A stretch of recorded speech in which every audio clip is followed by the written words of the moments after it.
Siyudad sa Mandawi nakadawat og Silver Award isip mo sa bike-friendly bike city sa Pilipinas. Ano ang good news hatod kanato ni Nico Serino.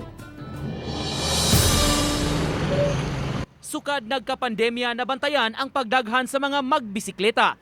Bike to work ang sagad gihimo sa uban nga makatabang nga makadaginot sa galastuan ug pitihan dakog benepisyo pagyud sa panglawas. Gumikan niini gihingusgan sab ang mga bike-friendly initiatives sa mga LGUs labi na sa Mandawi City. May libreng bike repair stations sab nga gipangbutang. Tinguhang matabangan ang magub-an og bisikleta sa dan ug mapaayo dayon kini. Kining maong mga inisyatibo ang gikonsidera sa mga organizers sa labing unang Mobility Awards. Sa 30 ka mga syudad sa nasod, Silver Award sa bike-friendly city ang gihatag nila sa Mandawi City sunod sa Iloilo City. Wa ta nagpadala og kanang entry aning award.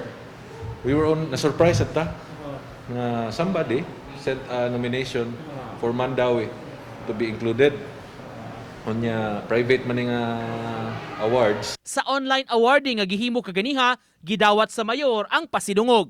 Samtang kun green o environment-friendly initiatives sab ang hisgutan, usa ka development sa Mandawi, giilang 5-star building sa Philippine Green Building Council. Initiative kini aron pagsusi sa mga construction developments ug edipisyo kun natuman ang mga practices alang sa environment ug dili makadaot niini. Stage 2 for kanang construction, they were able to get the kanang 5-star.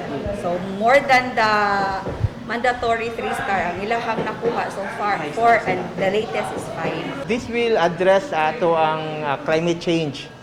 And then it will really help sa ato ang kani ato ang giapilan na low carbon model town. Contribution sa mga industries of building is around 30% emission.